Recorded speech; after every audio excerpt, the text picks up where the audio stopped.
बात नहीं करने आया हूँ। आज मैं तुमसे उस रहस्य की बात करने आया हूँ जिस रहस्य को अगर तुमने समझ लिया तो किताबें तुम्हें बोझ नहीं लगेंगी, पढ़ाई तुम्हें सजा नहीं लगेगी, और जो तुम पढ़ोगे वो जिंदगी भर के लिए तुम्हारे भीतर बस जाएगा।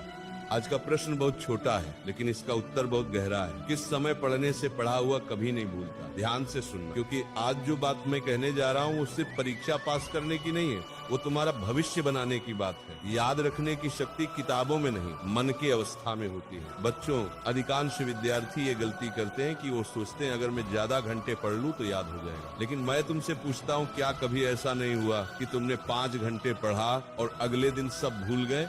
और कभी ऐसा भी हुआ कि सिर्फ 30 मिनट पढ़ा और वो बात आज तक याद है? तो फिर सवाल ये नहीं है कि कितनी देर पढ़ा, सवाल ये है कि किस अवस्था में पढ़ा। याद रखना बेटा, दिमाग तब सीखता है जब मन शांत होता है।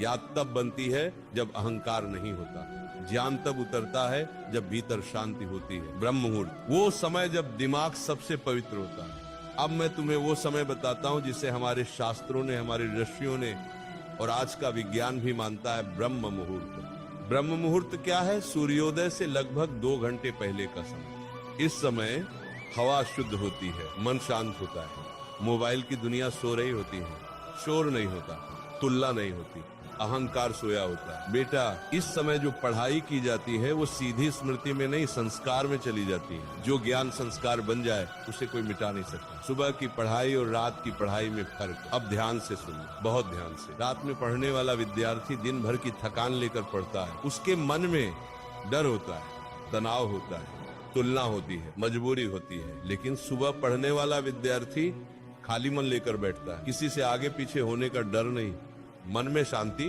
दिमाग ताजा।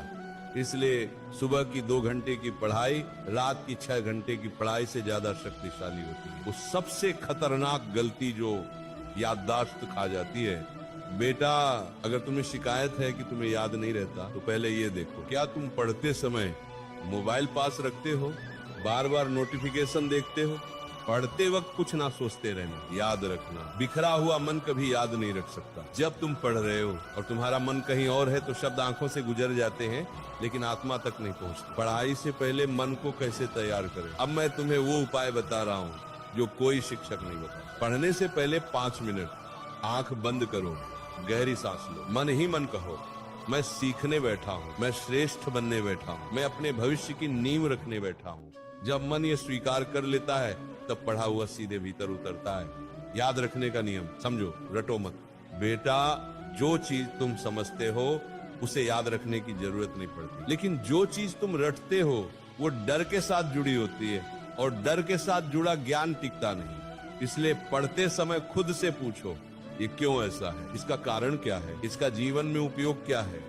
जब प्रश्न पैदा होता है तो स्मृति अपने आप मजबूत होती है। निरंतरता, रोज थोड़ा लेकिन रोज याद रखना। ज्ञान का सबसे बड़ा शत्रु है असंतुलन। आज 10 घंटे पढ़ा, कल बिल्कुल नहीं, ऐसी पढ़ाई कभी स्थायी नहीं होती। लेकिन जो विद्यार्थी रोज 2 घंटे एक ही समय एक ही जगह पढ़ता है, उसका दिमाग खुद उस समय सीखने के लिए तैयार हो जाता है। अब मेरी आखिरी बात सुन लो और इसे मजाक मत समझो। जो विद्यार्थी आज कहता है कल पढ़ लूंगा, वही कल कहता है काश उस समय पढ़ लिया होता। समय किसी का इंतजार नहीं करता। अगर आज तुम्हारे पास उम्र है, ताकत है, दिमाग है और तुम फिर भी नहीं पढ़ रहे तो आने वाला समय तुम्हें माफ नहीं करेगा। आज सुबह उठो, अपने भविष्य को प्रणाम करो और पढ़ाई को साधना बना लो, क्योंकि जो ज्ञान साधना बन जाए वो जीवन बदल देता है। अगर मेरी बात दिल तक पहुंची हो तो आज से ही समय बदल दो, क्योंकि सही समय पर की गई पढ़ाई पूरी जिंदगी को रोशन कर देती है। जिस उम्र में तुम्हें किताबों से दोस्ती करनी थी, अगर उस उम्र में तुमने बहानों से दोस्ती कर ली तो आने वाली उम्र में तुम्हें आंसुओं से दोस्ती करनी पड़ेगी। समय किसी का इंतजार नहीं करता बेटा। जो आज सुबह सोता रहा, कल जिंदगी उसे झकझोर कर जगा देगी, लेकिन तब तक बहुत देर हो चुकी है। आज तुम्हारे पास आंखें हैं देखने के लिए, दिमाग है सोचने के लिए, हाथ है मेहनत करने के लिए।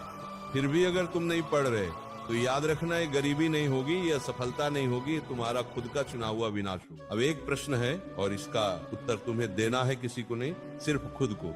अगर आज भी तुमने तय नहीं किया, अगर आज भी तुमने समय को नहीं पकड़ा तो कल समय तुम्हें पकड़ लेगा और बहुत बेरहमी से पकड़ लेगा। अब फैसला तुम्हारे हाथ में है। या तो आज सुबह उठकर अपने सपनों के लिए तपस्या शुरू करो, या फिर कुछ साल बाद किसी और की कामयाबी को देखते हुए ये वाक्य बोलो, काश उस दिन बात मान ली होती। मैं यही रुकता हूँ, क्योंकि सच्चाई ज्यादा देर सहन नहीं होती। अगर ये शब्द तुम्हारे भीतर आग बनकर उतर गए हो तो आज से ही अपने समय को बदल दो, क्योंकि जो आज खुद को नहीं बदलता उसे कल जिंदगी बदल कर उड़ाती है।